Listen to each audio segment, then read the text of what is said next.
Buenas tardes, María. Me da mucho gusto de que se haya integrado a nuestra primera sesión de espacios abiertos de nuestra semana. Hola, buenas tardes. Hola, hola. De nuestro módulo número 14, el universo natural. Les recuerdo mi nombre es Francisco Javier Camacho Flores y en esta semana nosotros estamos revisando los temas de nuestra unidad número 3, los sistemas vivos. En esta semana, jóvenes, las actividades me parecen más sencillas, pero no por ello quiere decir que sean más simples. Ok, si tienen alguna duda, tomen directamente el audio de esta plataforma Zoom y pueden decirnos las dudas o algún comentario que tengan acerca de los temas de esta semana. O pueden escribir por medio del chat de esta plataforma. Se está generando una grabación de esta sesión, la cual se va a subir a la plataforma de YouTube, donde ustedes en la sección de comentarios pueden escribir las dudas que lleguen a presentar. Lo importante es que sigamos las normas de comunicación virtual. Ahora bien, ¿cuáles son los aprendizajes esperados para esta unidad número 3? Vamos a aprender de la relación que existe entre materia y energía y las características que hacen diferente a la materia inerte respecto de los organismos vivos. Vamos a explorar cuáles son los procesos vitales que tienen los seres vivos y cómo es su nutrición. Y vamos a reflexionar cómo es que todos los organismos vivos están relacionados en sistemas biológicos complejos. Recuerden que en nuestro módulo número 14, ese propósito formativo es reconocer las características del pensamiento científico que sustenta las ciencias experimentales, analizando la dinámica del universo, el cual nos va a hacer comprender la estructura de la materia y la interrelación que tienen con la energía. Nuestra semana número 1, nosotros ya aprendimos acerca de la estructura de la materia. La semana pasada aprendimos acerca de energía y los diferentes tipos de energía. Y hoy vamos a relacionar tanto la materia y la energía, pero lo que ocurre dentro de los organismos vivos.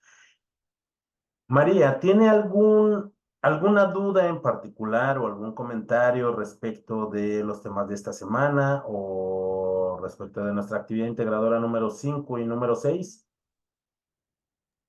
No, hasta el momento ninguna. Ok.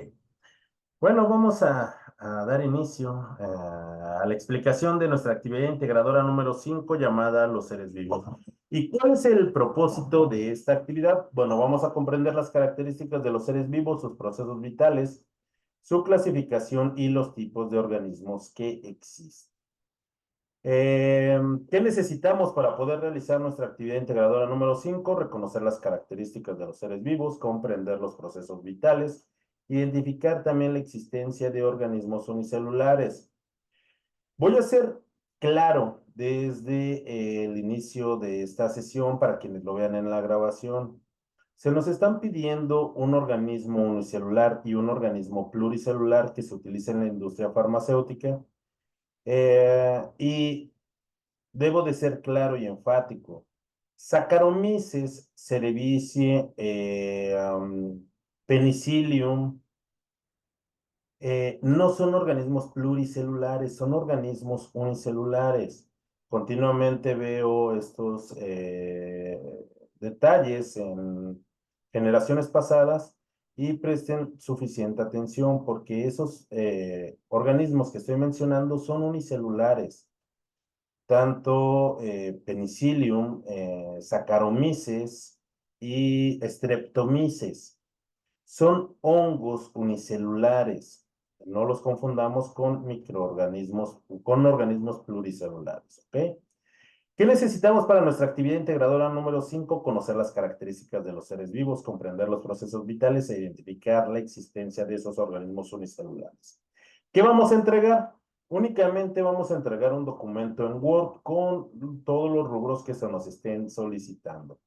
Para ello, es importante que para nuestra actividad integradora número 5 y también para nuestra actividad 6, la actividad no nos exige para la actividad número 6 que nosotros hagamos una portada, pero yo les aconsejo que la hagan en todas las actividades que ustedes entreguen. ¿Por qué? Porque les da una presentación a ese esfuerzo que ustedes están haciendo dentro de sus actividades. Así es que esto le da una formalidad muy importante.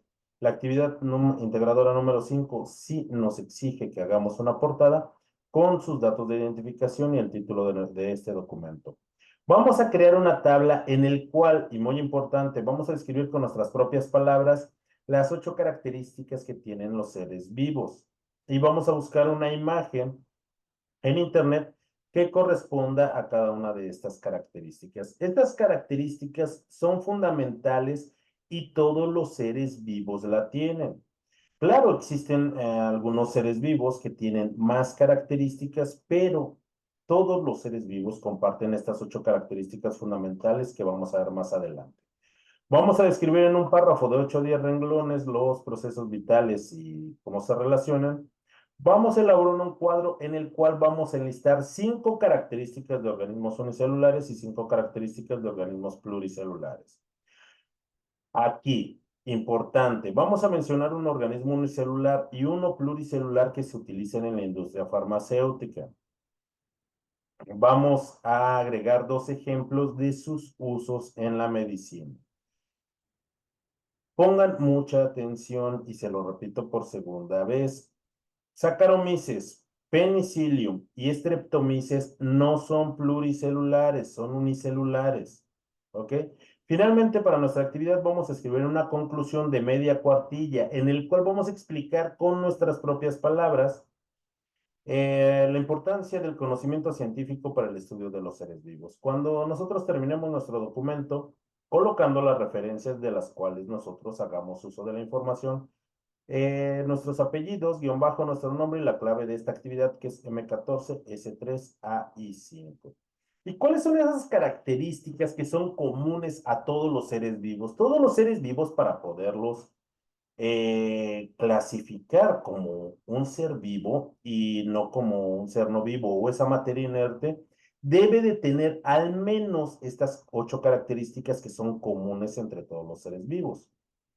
Los seres vivos poseen una estructura y también poseen una organización.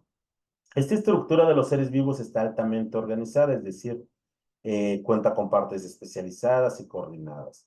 También cuenta con un nivel de organización. Los organismos vivos existen desde organismos unicelulares que son bastante complejos y también aquellos que están formados por más células son organismos pluricelulares. Estas 2 características, tanto estructura como organización, no es exclusiva de los seres vivos.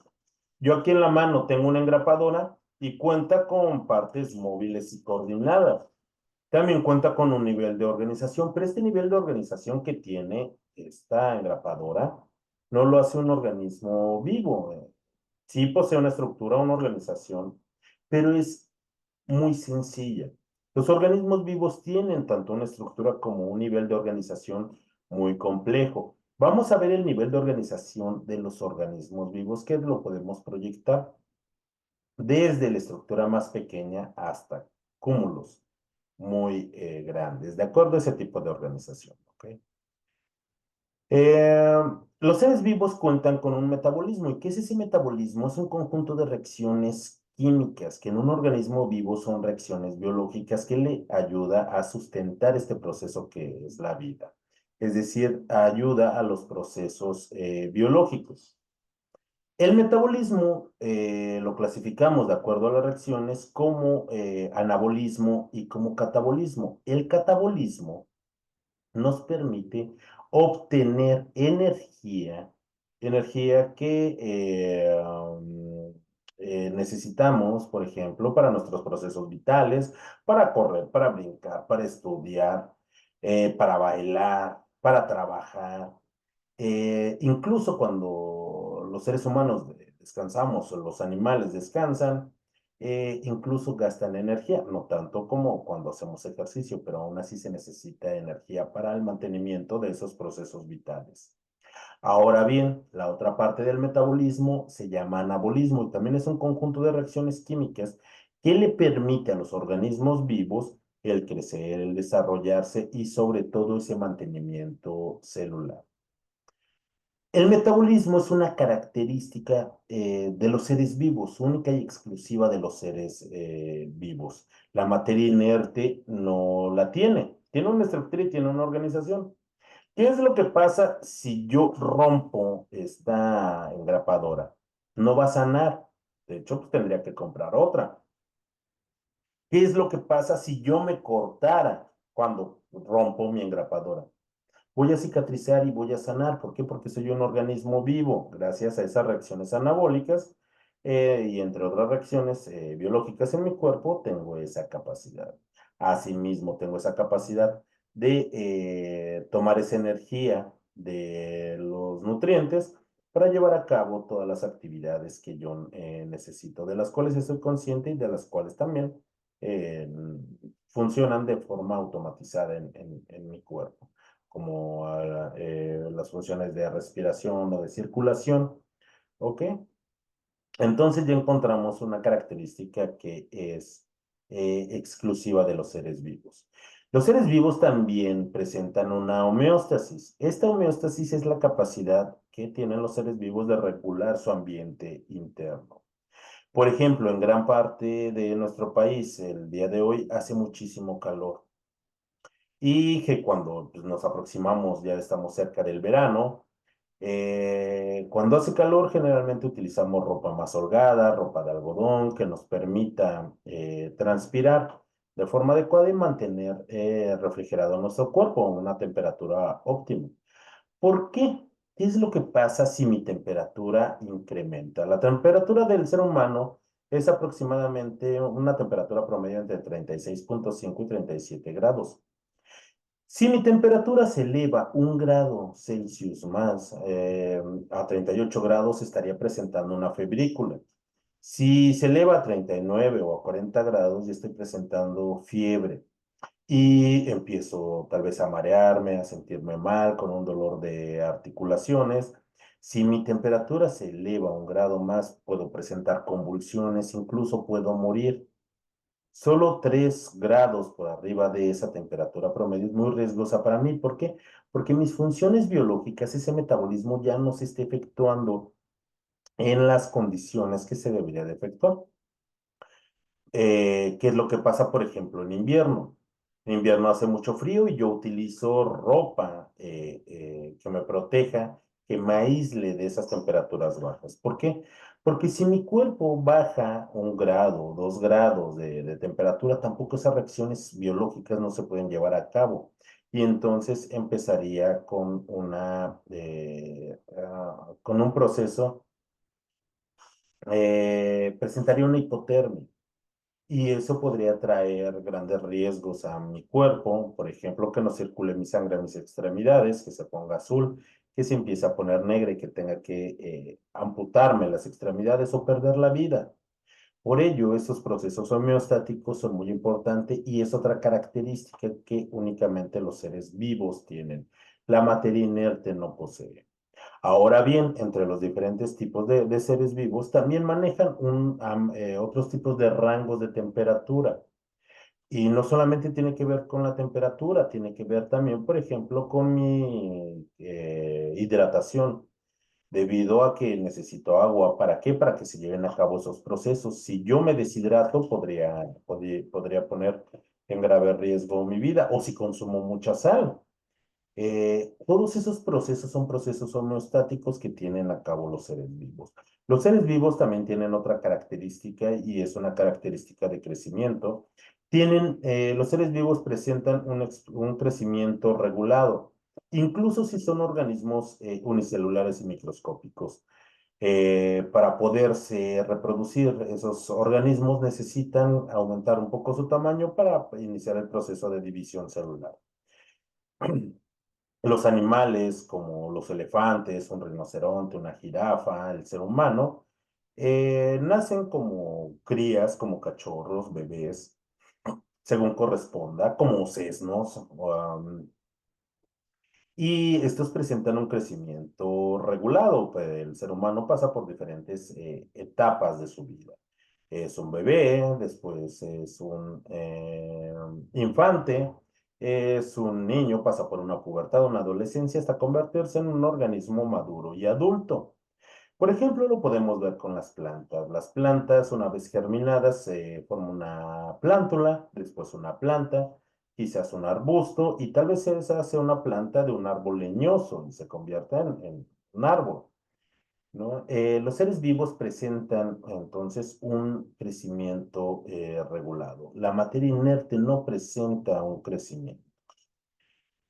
Los seres vivos también se reproducen. Esta reproducción puede ser sexual, si es que se necesitan dos organismos parentales, es decir, un organismo padre y un organismo madre, o bien puede ser asexual, cuando a partir de un organismo progenitor ocurre un proceso de división celular en el cual a partir de una célula se obtienen dos células hijas.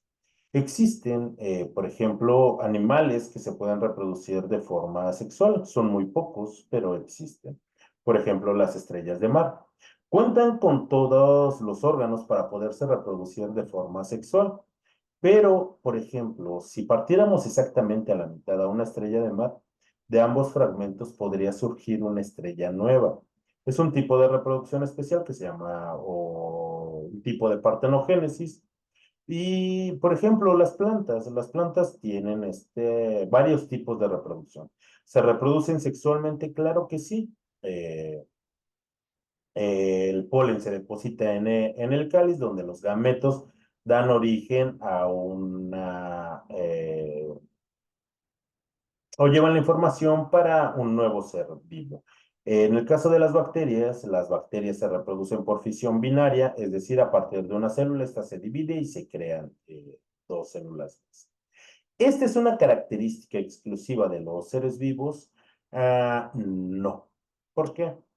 Los virus no son seres vivos. ¿Por qué? Porque no presentan un metabolismo, tampoco tienen una homeostasis. Sí presentan una estructura y una organización, pero tienen la capacidad de reproducirse.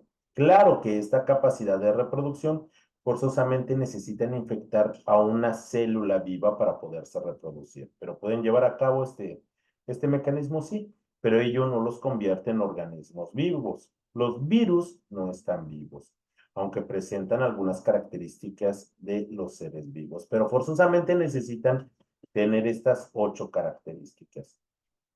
Ahora bien, otra característica más es la irritabilidad o respuesta, y esa es la capacidad que tienen los seres vivos para responder a los estímulos del medio ambiente.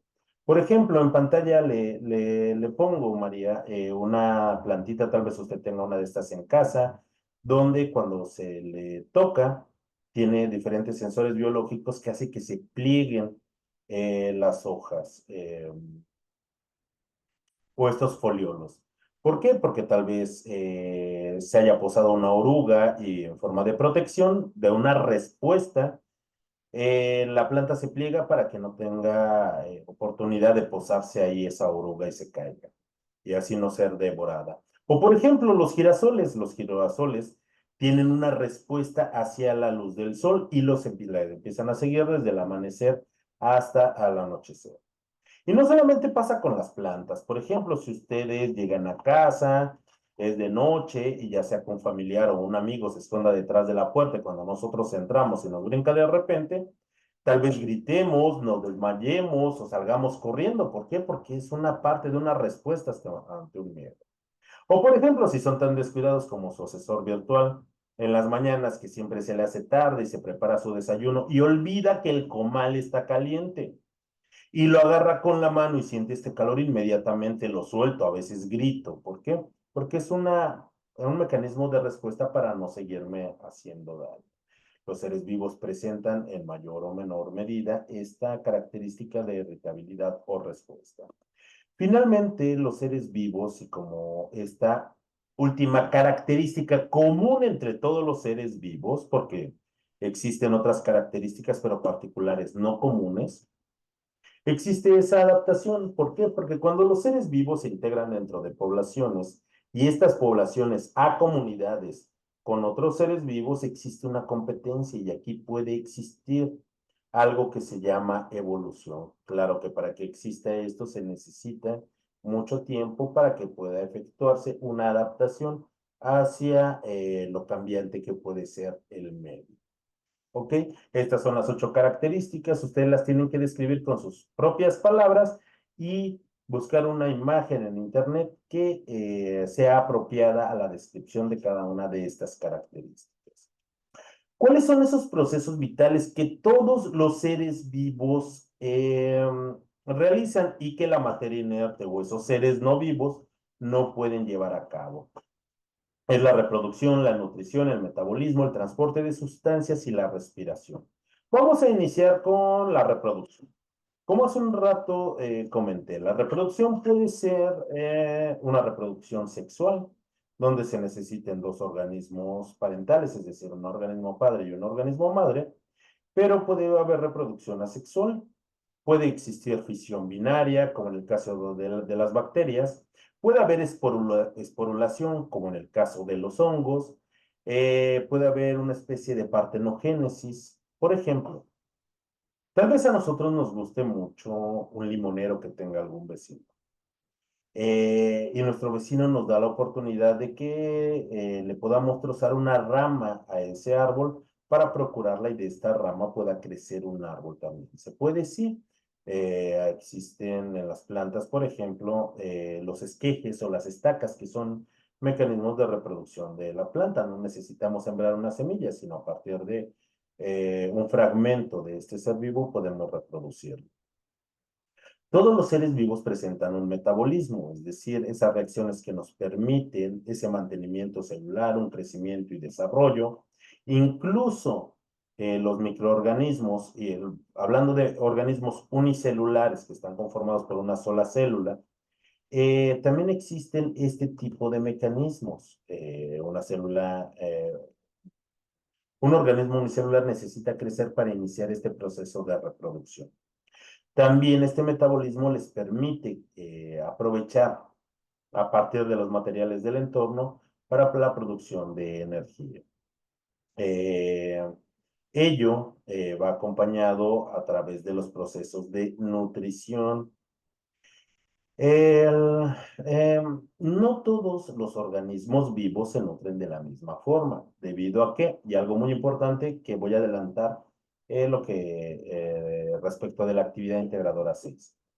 De respecto de su nutrición, los organismos, y acompañado con estas reacciones metabólicas, pueden ser organismos autótrofos o organismos heterótrofos. Los organismos autótrofos tienen la capacidad biológica para sintetizar todas las sustancias que necesiten. Únicamente necesitan agua y algunos nutrientes inorgánicos, pero a partir de estos nutrientes pueden sintetizar absolutamente todo lo que necesite ese organismo. Esto hace que sean organismos autótrofos. Por ejemplo, las plantas. ¿De dónde obtienen esa energía? La obtienen a partir de la luz del sol.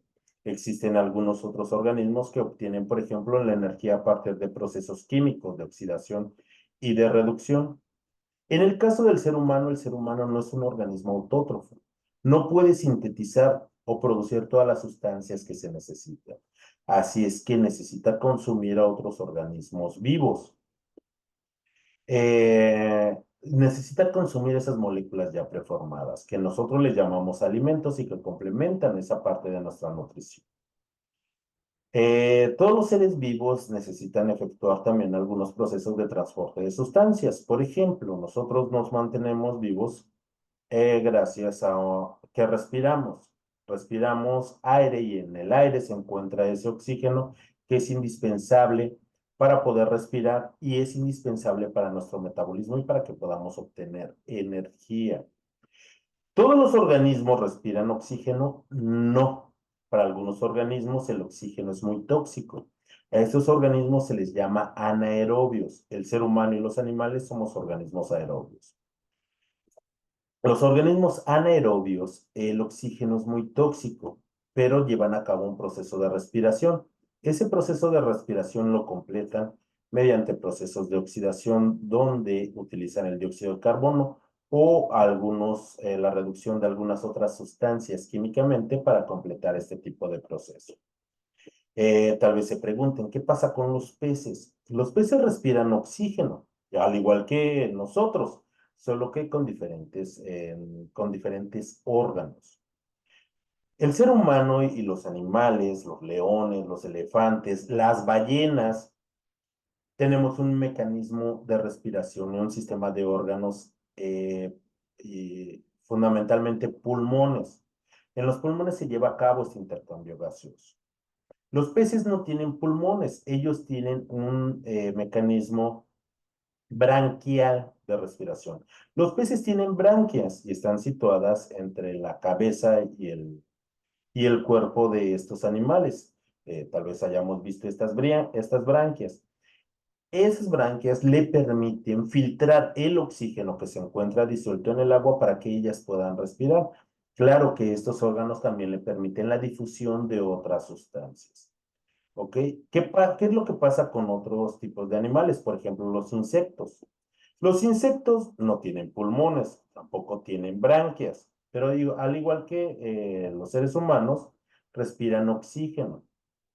Eh, ¿Cómo es o qué órganos utilizan para poder respirar? Ellos tienen un sistema de respiración, por ejemplo, traqueal.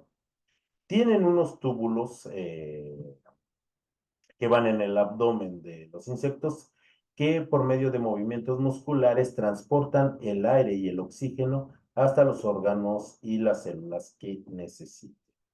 ¿Qué pasa, por ejemplo, con algunas bacterias? Bacterias anaerobias utilizan procesos de reducción de nitratos a nitritos o bien de reducción de hierro o algunas otras sustancias para completar este proceso de respiración. ¿Ok? Otras características particulares entre todos los seres vivos es que en proporción todos estamos formados de los mismos tipos de los mismos tipos de elementos. No de las mismas cantidades, pero sí en las mismas proporciones.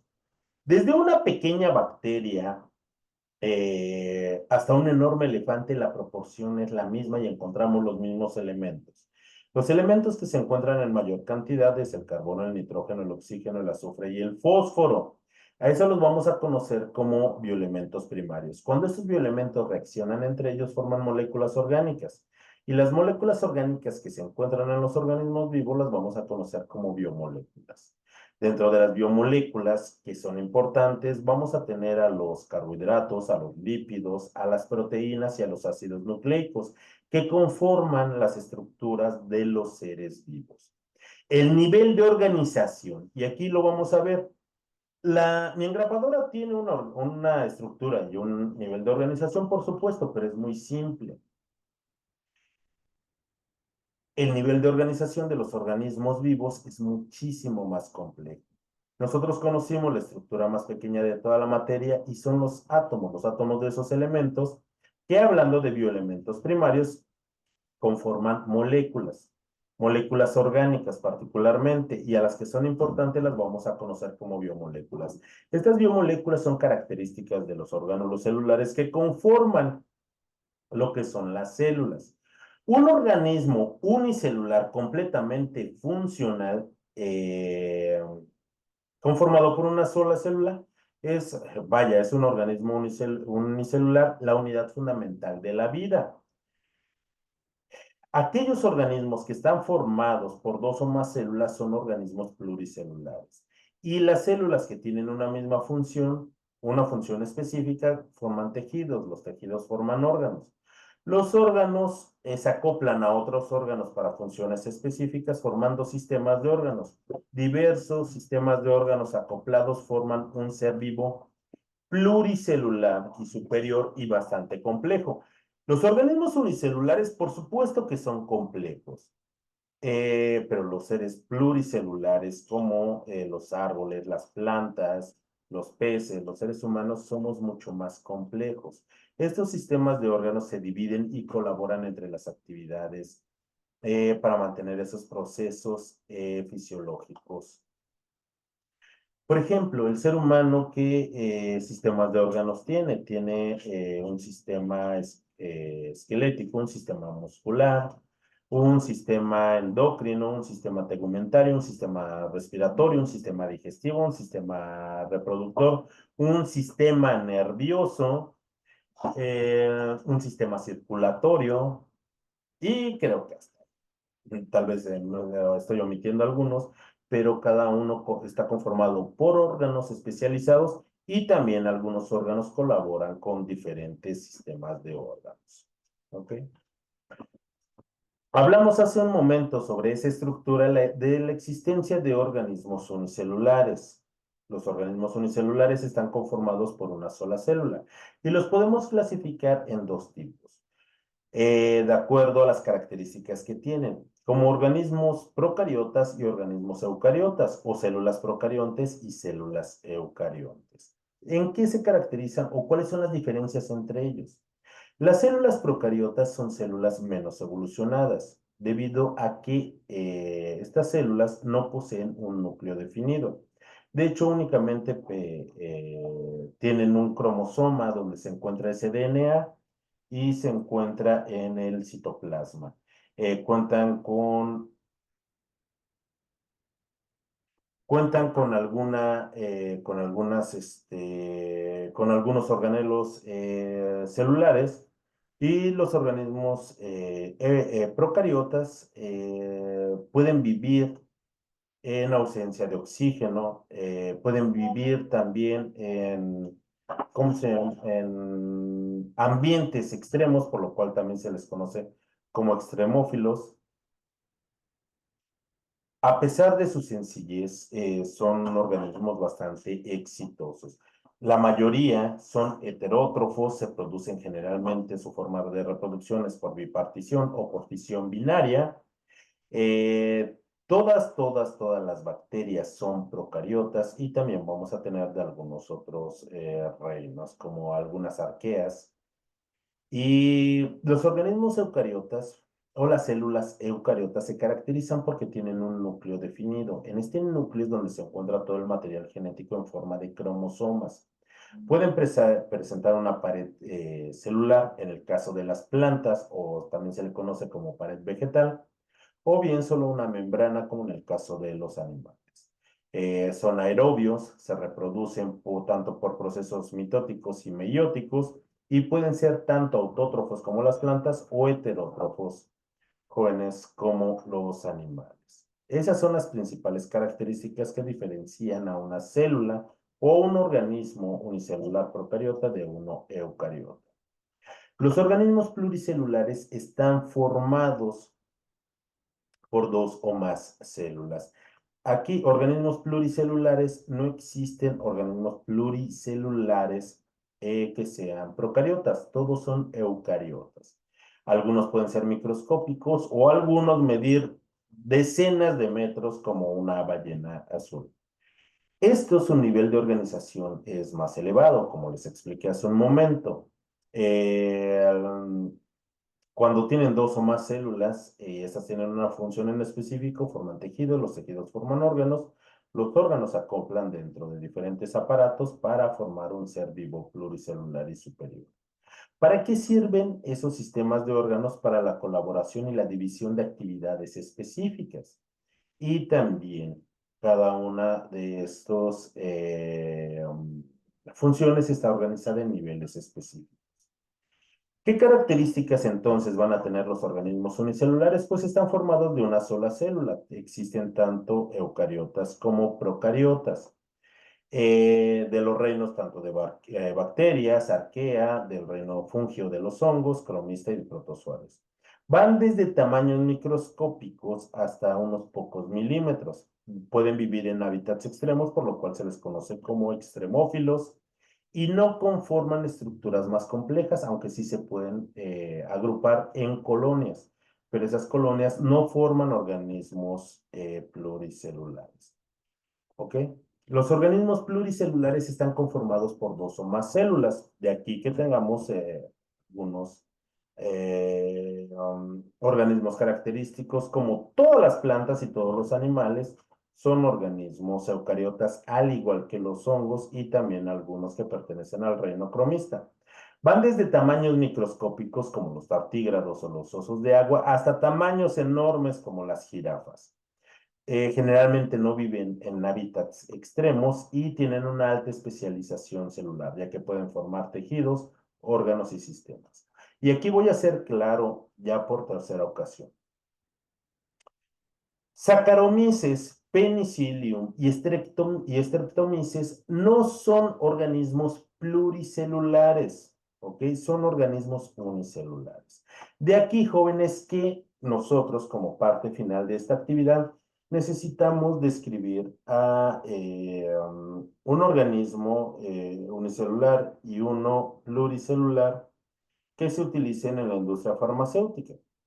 Existen, por ejemplo, hongos como Penicillium, como Streptomyces, que nos producen antibióticos como la penicilina, la tetraciclina, la ampicilina, el cloranfenicol, que son muy útiles.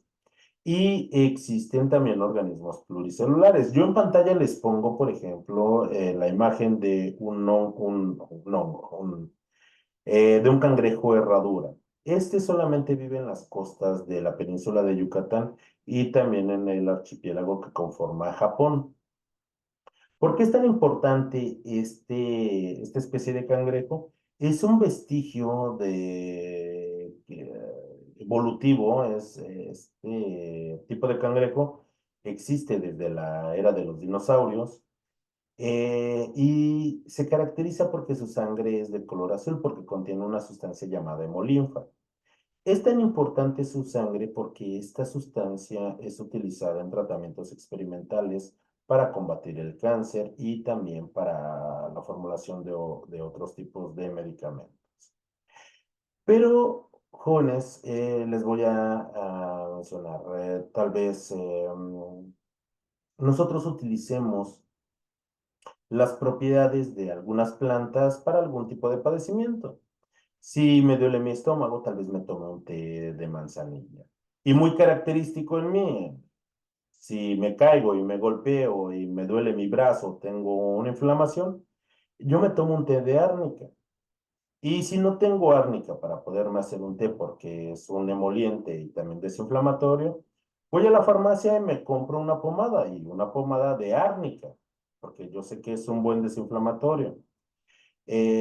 Por ejemplo, muchas personas como un tratamiento, sobre todo para quemaduras solares, utilizan sábila y la sábila viene de plantas. Utilizamos muchas plantas y todas las plantas son organismos unicelulares, perdón, pluricelulares.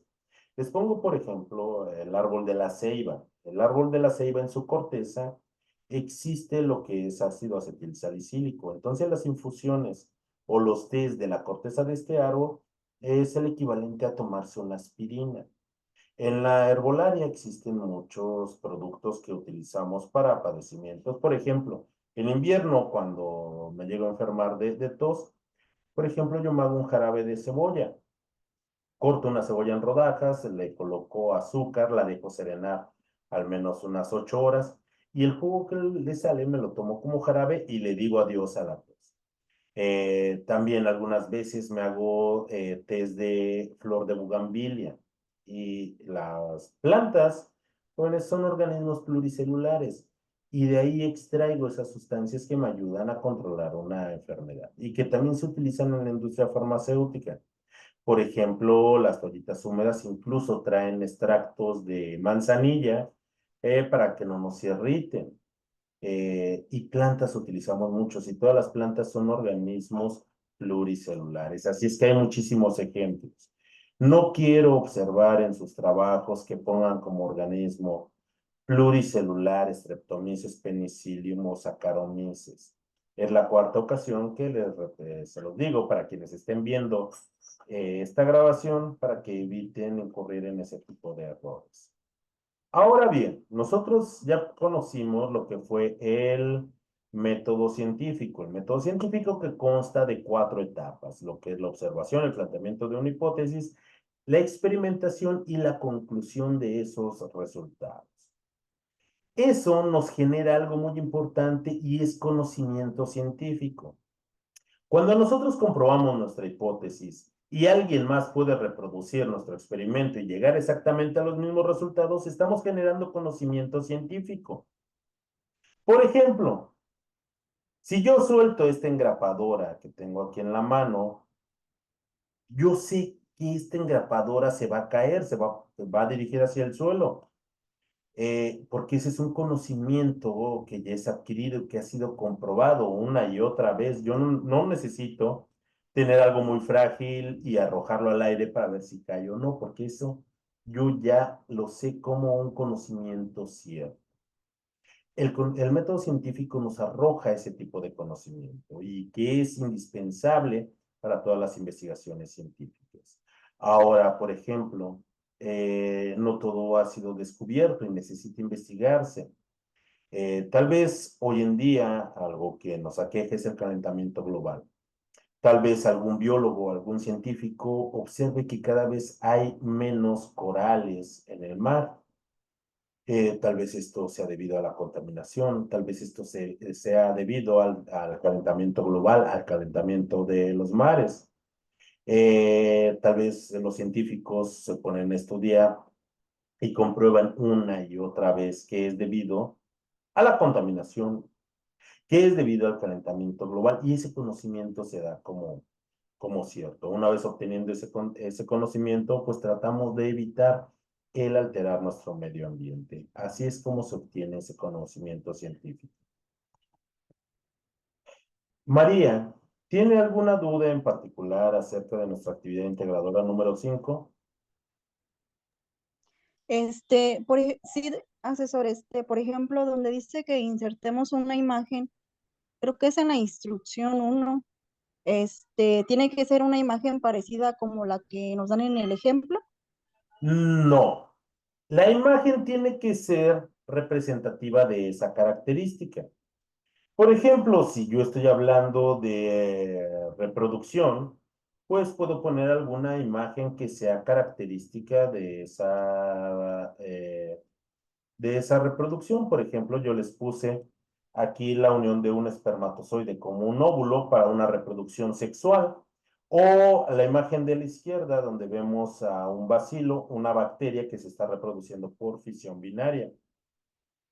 Tal vez usted encuentre una imagen que sea más representativa de esa reproducción. Tal vez, por ejemplo, no sé, una mariposa que esté posada en una flor y que esté llevando ese polen. Las imágenes que nosotros debemos de buscar deben de ser representativas de la propiedad que nosotros estemos describiendo con nuestras propias palabras. ¿Ok?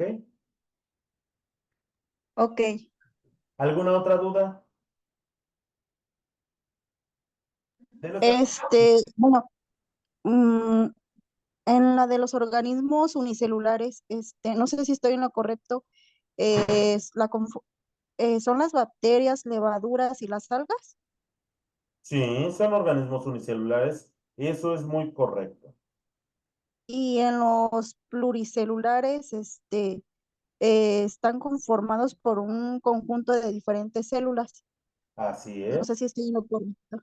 Claro que sí. ¿Como qué? Como las plantas, como los animales, los hongos macroscópicos, no los hongos microscópicos. Penicillium y Streptomyces son hongos, pero son hongos unicelulares.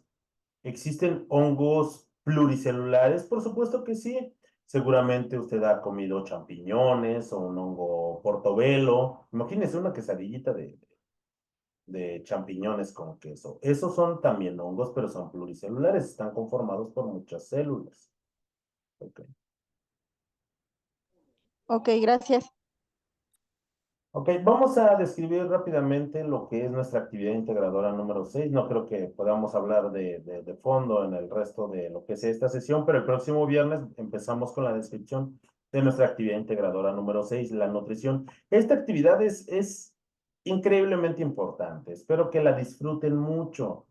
No es una actividad complicada, es sencilla, pero es muy importante. El propósito de nuestra actividad integradora número 6 es comprender los procesos de asimilación de energía de los seres vivos a partir de la nutrición. ¿Qué necesitamos conocer?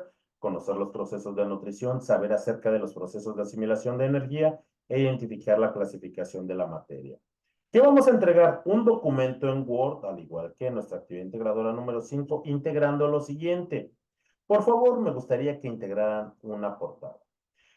Vamos a iniciar explicando con nuestras propias palabras en un párrafo de 5 o 8 renglones la diferencia entre los diferentes tipos de nutrición y alimentación. Nosotros ya hablamos acerca de esos organismos autótrofos y de esos organismos heterótrofos. Recuerden, los organismos autótrofos producen todo lo que necesitan, es decir, todas las sustancias, mientras que los organismos heterótrofos no necesitan consumir otros seres vivos. Vamos a colocar 3 ejemplos de organismos productores, consumidores y descomponedores. Y los vamos a clasificar, jóvenes, de acuerdo a su nutrición, si son organismos autótrofos o heterótrofos. Vamos a explicar con nuestras propias palabras, en un párrafo de 5 o 8 renglones, la relación entre materia y energía que se observa en el metabolismo celular. Nosotros ya sabemos qué es el metabolismo. Es un conjunto de reacciones que le permiten a un organismo obtener energía del medio a través de los nutrientes y ese mantenimiento celular, un crecimiento y desarrollo. Y vamos a describir con nuestras propias palabras la función de 4 biomoléculas orgánicas que ya mencionamos anteriormente. Carbohidratos, lípidos, proteínas y ácidos nucleicos. Esas son las 4 biomoléculas importantes en los seres vivos. Vamos a explicar con nuestras propias palabras finalmente en un párrafo de 5 o 8 renglones el papel que tienen el anabolismo y el catabolismo en el proceso de nutrición, sus diferencias. Una vez que terminemos esta actividad, lo vamos a guardar con la siguiente nomenclatura, nuestros apellidos, guión bajo nuestro nombre y la clave de esta actividad, que es M14, S3, A y 6. ¿Ok? Bueno. Los organismos autótrofos, como ya habíamos mencionado, tienen la capacidad de sintetizar todas las sustancias que necesiten. ¿A partir de qué? De moléculas inorgánicas, de minerales, de dióxido de carbono y de agua, como las plantas, como algunas algas, muy pocas bacterias. La mayor parte de las bacterias son heterótrofas. Hay pocas que son autótrofas. ¿De dónde obtienen entonces estos organismos como las plantas esa energía? La obtienen a partir de la luz del sol. Tienen organelos especializados como los cloroplastos que les permite captar esa energía de la luz del sol y esa energía la utilizan para sus procesos de síntesis. De hecho, el metabolismo que utilizan las plantas se llama fotosíntesis. Las bacterias, algunas bacterias, y son muy pocas que son autótrofas, obtienen su energía a partir de procesos de reducción o de oxidación. Por ejemplo, vamos a tener bacterias nitrificantes o oxidantes del hierro, y a partir de estos procesos químicos toman esa energía para integrarla dentro de su metabolismo. Los organismos autótrofos cuentan con organelos especializados, sí. Por ejemplo, las plantas que cuentan con cloroplastos y algunas sustancias, bueno, como la clorofila, que les permite captar esta energía. Algunas bacterias, muy pocas, por ejemplo, cuentan con una sustancia muy semejante a lo que es la clorofila en las plantas, pero esta se llama bacterioclorofila, que también les permite captar energía. Tenemos muchísimos ejemplos, todas las plantas, todas las que les mencioné, por ejemplo, la sábila, un roble, el árbol de la ceiba, un rábano, un pepino, un naranjo, jóvenes, son plantas. Y todas las plantas son organismos autótrofos. Algunos que no son plantas, por ejemplo, los que les mencioné, las bacterias nitrificantes o las oxidantes del hierro. Los organismos heterótrofos son aquellos que no pueden sintetizar todo lo que necesiten y necesitan consumir otros organismos vivos. ¿Por qué? Porque necesitan consumir esas moléculas ya preformadas, que les sirvan para la obtención de energía, pero también esas moléculas para integrarlas dentro de ese mantenimiento celular.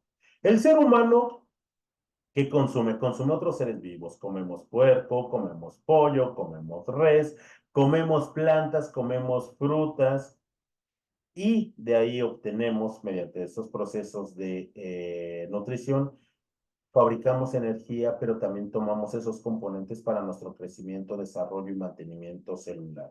El proceso de metabolismo es un proceso anabólico a partir de moléculas orgánicas que ya están preformadas en otros seres vivos.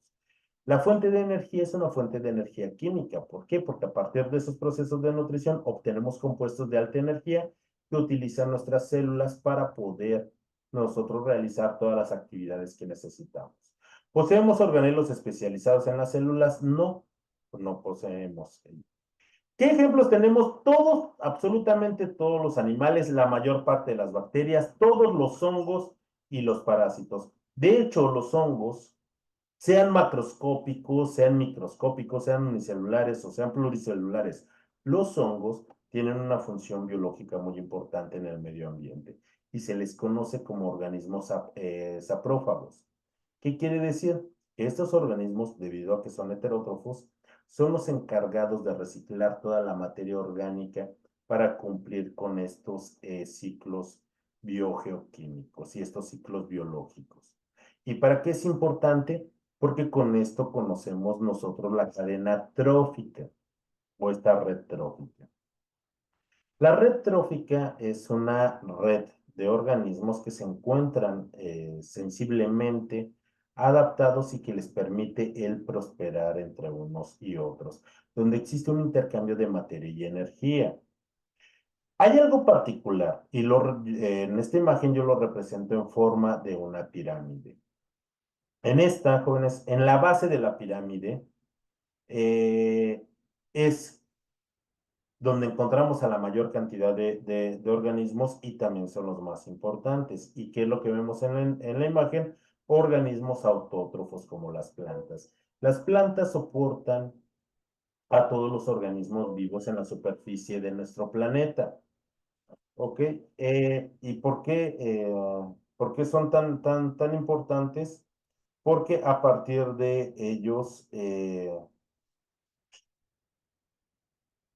soportan a lo que es la primera red, a los primeros organismos que son consumidores primarios y los conocemos, jóvenes, como organismos herbívoros. Estos se alimentan de los organismos productores y a su vez son el alimento de los consumidores secundarios.